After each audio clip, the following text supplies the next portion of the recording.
Assalamualaikum warahmatullahi wabarakatuh. Anak-anakku sekalian, peserta didik tahun pelajaran 2020-2021, peserta masa pengenalan lingkungan sekolah yang Bapak cintai dan Bapak banggakan. Bapak akan memberikan materi tentang arti dan makna wawasan Wiyata Mandala. Wawasan Wiyata Mandala atau wawasan suatu pandangan atau sikap yang mendalam terhadap suatu hakikat. Wiyata pendidikan Mandala, tempat atau lingkungan Wiyata Mandala adalah sikap menghargai dan bertanggung jawab terhadap lingkungan sekolah sebagai tempat menuntut ilmu pengetahuan. Unsur-unsur Wiyata Mandala pertama yaitu sekolah merupakan lingkungan pendidikan. Yang kedua, sekolah mempunyai wewenang dan tanggung jawab atas penyelenggaraan pendidikan dalam lingkungan sekolah. Yang ketiga, antara guru dan orang tua siswa harus ada saling pengertian dan kerjasama erat untuk mengembang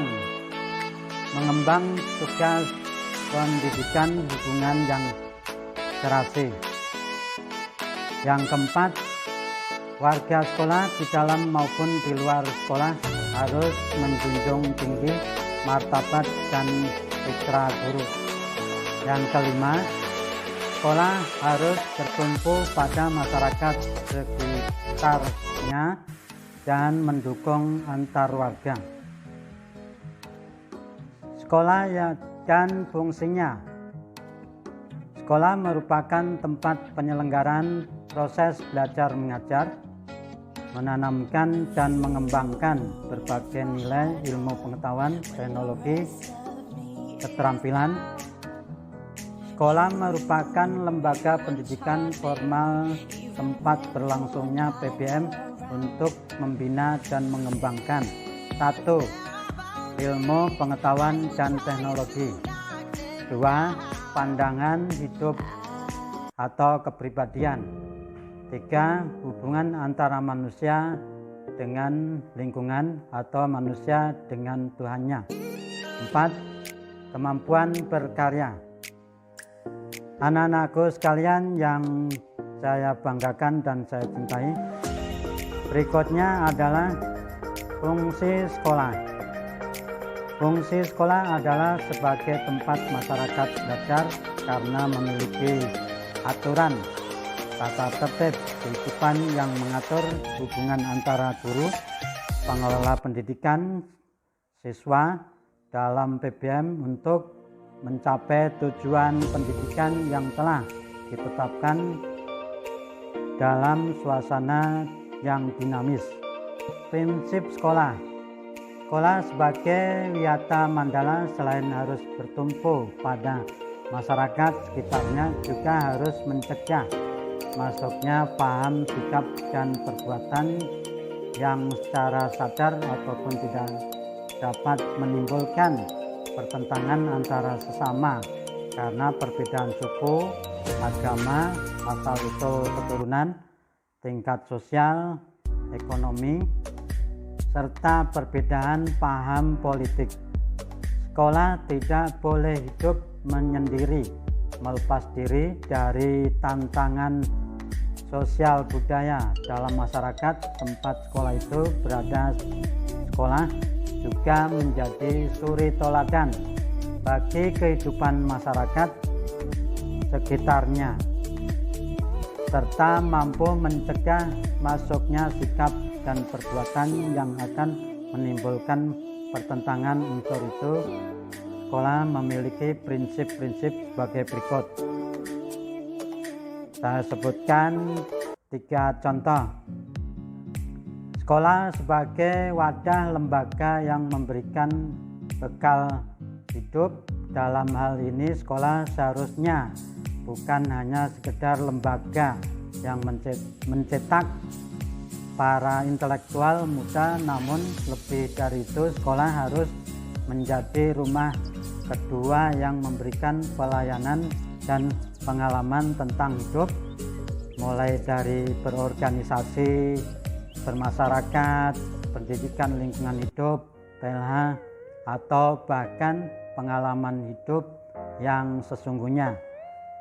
Berikutnya nomor 2, sekolah sebagai institusi tempat peserta didik belajar di bawah bimbingan pendidik. Bimbingan lebih dari sekedar pengajaran. Dalam bimbingan, peran pendidik berubah dari seorang pendidik menjadi seorang orang tua, bahkan menjadi seorang kakak. Yang ketiga,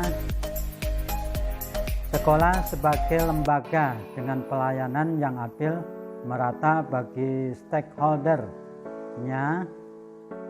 Hal tersebut bisa berupa pemerataan kesempatan mendapatkan transfer of knowledge maupun transfer of experience, dengan tanpa membedakan baik dari segi kemampuan ekonomi, kemampuan intelijensia, dan juga kemampuan fisik gagasan sekolah.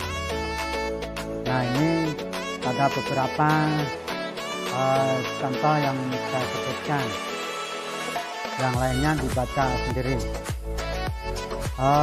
Kemudian yang berikutnya adalah penggunaan sekolah.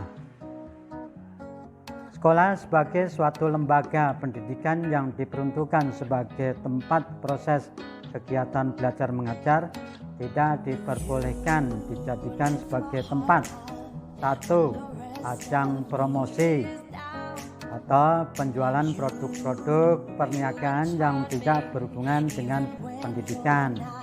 Yang kedua, sekolah merupakan lingkungan bebas rokok bagi semua pihak. Nah, itu diantaranya. Yang berikutnya, penataan Wiyata Mandala dalam upaya ketahanan sekolah. 1. Ketahanan sekolah lebih menitikberatkan pada upaya-upaya yang bersifat preventif atau disebut juga pencegahan. 2. Untuk menjadikan sekolah sesuai dengan tujuan dan fungsinya, perlu dilakukan penataan Wiyata Mandala di sekolah melalui langkah-langkah. Saya sebutkan 3 langkah, yang lainnya dibaca sendiri. Pertama, meningkatkan koordinasi dan konsolidasi sesama warga sekolah untuk dapat mencegah sedini mungkin adanya kegiatan dan tindakan yang dapat mengganggu proses belajar mengajar. Yang berikutnya, melaksanakan tata tertib sekolah secara konsisten dan berkelanjutan. Yang berikutnya, melakukan koordinasi dengan komite sekolah dan pihak keamanan tempat untuk terselenggaranya ketahanan sekolah. Itu diantaranya. Berikutnya, tugas, wewenang, dan tanggung jawab kepala sekolah adalah 1. Melaksanakan program-program yang telah disusun bersama komite sekolah. Yang kedua, menyelenggarakan musyawarah sekolah yang melibatkan pendidik, OSIS, komite sekolah, tokoh masyarakat, serta pihak keamanan setempat. Ketiga, menertibkan lingkungan sekolah, baik yang terbentuk perangkat keras, sarana prasarana, dan perangkat lunak, peraturan-peraturan, tata tertib, tata upacara, dan lain-lainnya. Yang keempat, mengadakan pertemuan baik rutin maupun insidental yang bersifat intern sekolah, kepala sekolah, pendidik, orang tua, dan siswa. Yang kelima, menyelenggarakan kegiatan yang dapat menunjang ketahanan sekolah seperti PKS, Pramuka, PMR, Paskibra, kesenian, dan sebagainya. Yang berikutnya yaitu mekanisme dalam pelaksanaan Wiyata Mandala. Yang pertama, tahap preventif, upaya untuk meniadakan peluang yang dapat memungkinkan terjadinya kasus-kasus negatif di sekolah melalui antara lain contoh A. Memelihara sekolah dan lingkungan sekolah serta menciptakan kebersihan dan ketertiban agar siswa merasa nyaman dan menyenangkan dan tidak ada tempat tertentu yang dijadikan sesuai untuk hal-hal yang negatif. Yang B. Menciptakan suasana harmonis antara pihak pendidik, staf, siswa, serta penduduk di sekitar sekolah.